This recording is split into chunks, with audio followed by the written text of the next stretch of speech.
little after dark, they started walking mortars down that runway that they was building. And they was getting closer and closer. Man, I had found a bunker, so I run. First thing I did, first instinct, run over there and get under one of them wings of that airplane. Well, with all that JP4 in there, it tells you in the Bible that this life is like a vapor. Well, if one of them mortars or rockets hit one of them planes, I'd be a vapor.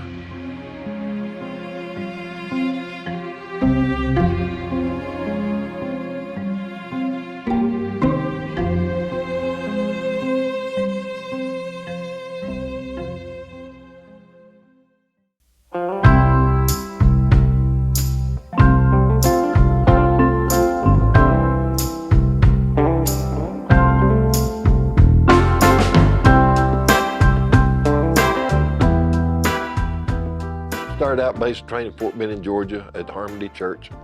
I was practicing for graduation in Fort Benning, and they called my name over the loudspeaker, and wanted me to go to headquarters company at Sand Hill. So I went, and I qualified enough to run radar in a OV-1 Mohawk in Fort Huachuca, Arizona. I never heard of Fort Huachuca, Arizona, never heard of OV-1 Mohawk, but anything better than infantry in Vietnam. Well, I got to Vietnam January 22nd, 1970. Entered country at Cam Ranh Bay. When I landed in Cam Ranh Bay, and man, they rushed us off of a bus, and in between each bus was a tank, a rubberized tank with 50 cal, and man, they rushed us here and rushed us there. And man, you look out, and when we was coming in landing on the plane, you look out and you see bomb craters, and you see aircraft blowed up, just skeletons of aircraft. The trees were just blowed down, and then we land, and they rush us there, get us on the bus, and they drive like New York cab drivers, and rush us here, rush us there, and I'm thinking, what did I do to get here? What did I do wrong? The first thing they did was put us in a tent that looked like a big old circus tent, and they had signs, go in this side only. Well, I come in later on that evening, and the other side of that tent was bodies in bags. And I got my stuff, and I slept on a picnic table away. Then I realized, man, I'm here. I'm here for a year. The Danang area, all of I Corps, I stayed there 4 months. It reminded you of Gatlinburg, the beautiful mountains. We had different places you could go swimming out there in the South China Sea. It was pretty country. South of Vietnam was down in the Mekong Delta was just a marsh. Now, you fly over it during the daytime, you wouldn't think there's nobody down there. But we flew at 1.5 miles high, 7,000 foot. And you fly over there at night, and man, there's campfires everywhere. And it's scary. You realize, man, we flying down through here, and if something happens, I go down here, I ain't gonna get out of here. I flew right above treetop level, less than 1,500 foot. And was shot at with small arms fire, shot at with surface air missiles, and I stayed there for 4 months, and they shipped me down to right outside Saigon, a place called Long Thanh North, and I operated radar, a side-looking airborne radar. But we flew all of 4 Corps. That's all down in the Delta, southern part of South Vietnam, and I flew at 7,000 feet. When we'd take off, we'd go out to the coast and fly down the coast and go into our mission area and do our missions and take pictures of whatever they wanted. Mainly down in the Delta, we was doing the infiltration of the Mekong Delta. In that school for 3 months out in Fort Huachuca, they teach you to operate cameras. These cameras had magnification lens that was, you could fly over the jungle, and with human eye, you couldn't see down in the canopy. But these lenses would magnify everything so. Then the side-looking airborne radar would pick up anything that was 50 miles either side of the plane, anything that moved 2.5 miles an hour faster. And that we flew at 7,000 foot. The infrared, we fly right along and and mostly at night. It would pick up mortar tubes, which anything that gave off heat. A group of elephants would give off heat. Things that, I didn't know what I was picking up. It wouldn't detail what you was picking up. You could tell if the target was on a road or in a canal. Usually in a canal is some kind of boat. Infrared pick up artillery barrels, campfires. At one time picked up 7 elephants. I didn't know what I picked up, just the dots. But after artillery bombed them, went back on recon and 7 dead elephants. And they used the elephants as transportation to carry supplies. I didn't even know Vietnam had elephants. When you were flying that SLAR radar, it would come up with the imagery, it looked like a map. And one time I picked up a whole bunch of dots. And I never seen anything like it. I thought Benoit was under attack by a regiment. And I called in that we got a regiment. And what it was, after they sent recon out, is a bunch of waterfalls. And these water droplets. But I had the whole area of Benoit on a full-scale alert, but I'm doing my job. As it came out, it was like a negative, a film negative, and it was rolling real slow. Now, if it was 5, 6, 7 o'clock early in the afternoon, old Papa son, Mama son might be a little late getting home from work. I didn't call artillery on it, but after about 9 o'clock to about 5, 6 in the morning, anything I caught moving, I called artillery on. And you could really pretty well define what it was by if it's in canals or streams or roads.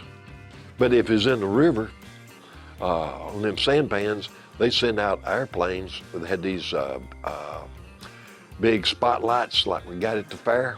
It goes back and forth, and they shine down them canals, and they'd have miniguns on those airplanes or helicopters, Cobras or whatever, and I would fly along and direct the fire for them. When they sprayed Agent Orange, we'd fly above them and watch them spray and take pictures of it. And then we'd go back days later and see how the defoliant, how well it killed the vegetation. Because North Vietnamese Army, NVAs, they had their own gardens, and we was spraying them.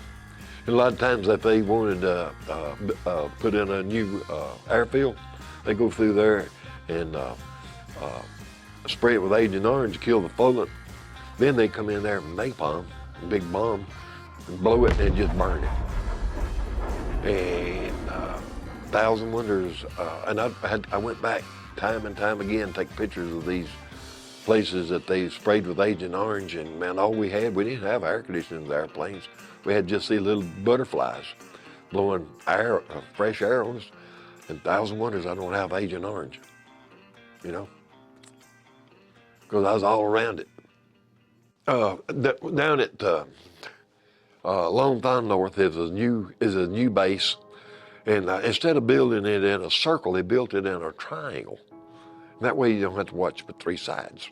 And I've never seen anything like that. But on guard duty, they put us out on a new airfield, and this airfield had these Mohawks had the planes that I flew had 150-gallon wing tanks on each wing, 350-gallon of JP4 behind the seat, 650-gallon of JP4. Well, they went out for guard duty that night, and they picked us up in a noose and a half, and they dropped me off, and they drove off. Well, I got looking, and there was a crew of men digging the post hole, and I got over there to them, and they left. I guess it was quitting time. And I looked down, and that was the biggest post hole I ever seen. Now, back then, I was 6'5", 155, and that made a difference. And so I'm looking for a bunker. And if we started getting attacked, I need a place to go. Well, other than walked all the way around that thing. When they put me out at, I think 5 o'clock, and they was gonna pick me up at 6 next morning. I had a couple sandwiches and a canteen full of water, and that's it. So a little after dark, I still ain't found a bunker. They started walking mortars down that runway that they was building, and they was getting closer and closer. Man, I had found a bunker, so I run. First thing I did, first instinct, run over there and get under one of them wings of that airplane. Well, with all that JP4 in there,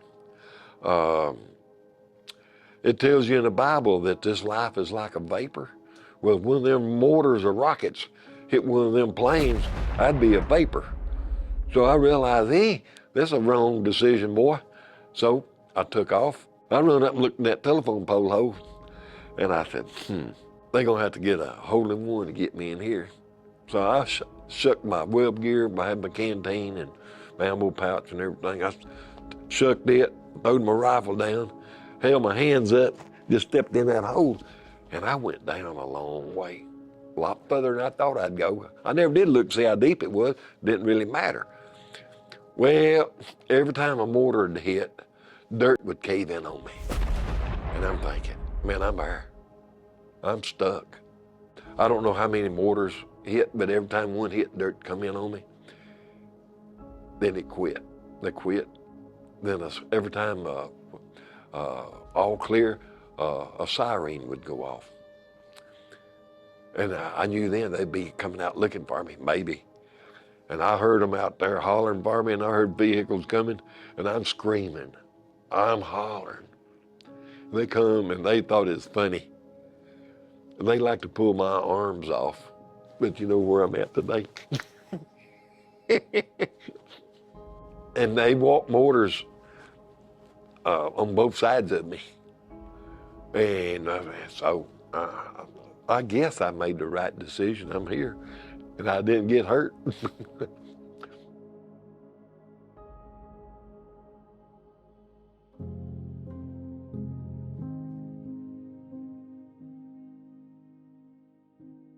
Halloween night of 1970, flying down into Delta, Macon Delta, and we couldn't get gunships that night. Of course, you couldn't hardly get, they didn't have artillery bases because it's just a swamp.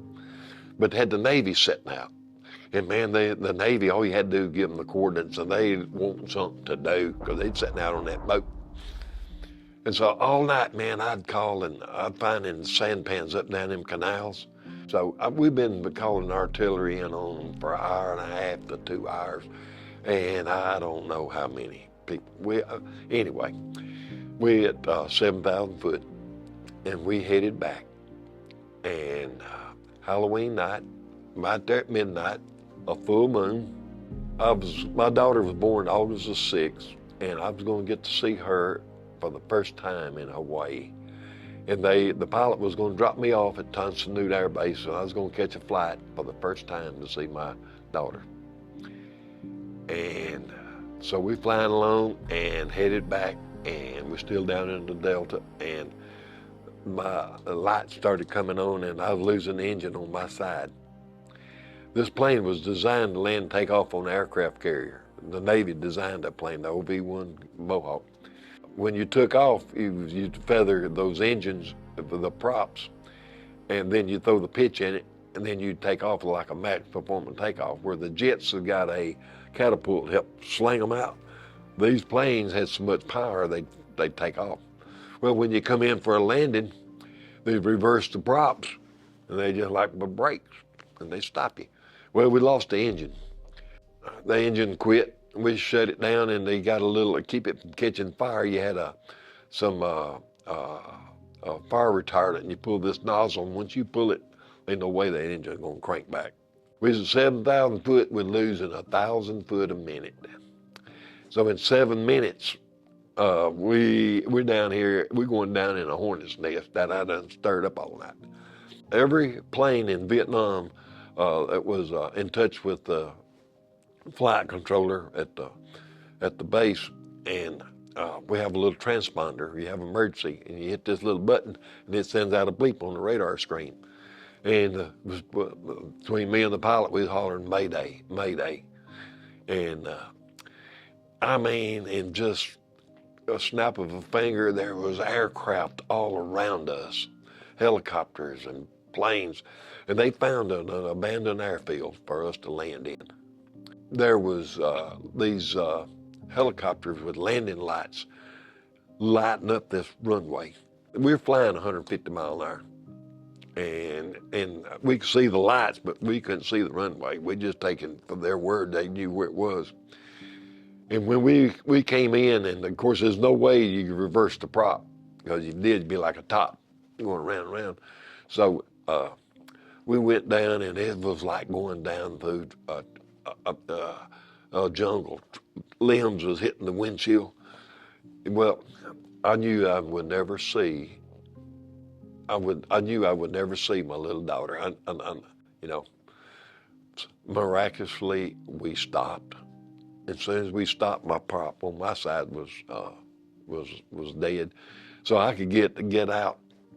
I ran around to the bay and got my luggage and toys for my little girl, and there was a helicopter sitting there waiting on us, and man, these guys come got me, and we took off running, and I dove in the belly of that Huey, and I just turned over, and here come the pilot, and I just reached and got him, and it's just like that, we out of there.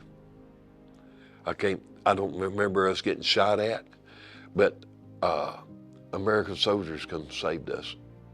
A true-blooded American will not leave nobody behind.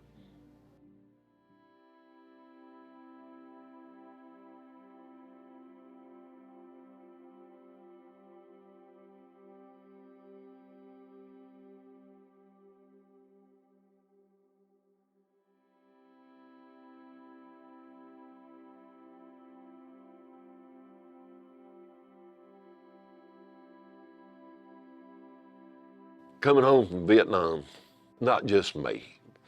When we come home and doing things that you never dreamed that you would ever do, living a life that you never thought you'd live, and so proud you home. I'll never forget landing in Oakland, California.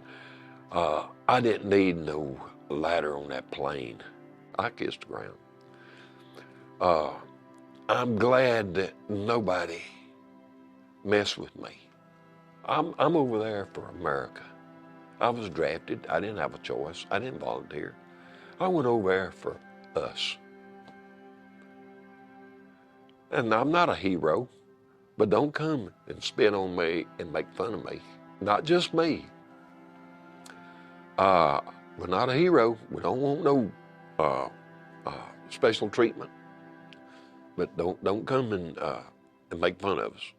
Because the mentality that we have, that I had, thank goodness nobody messed with me.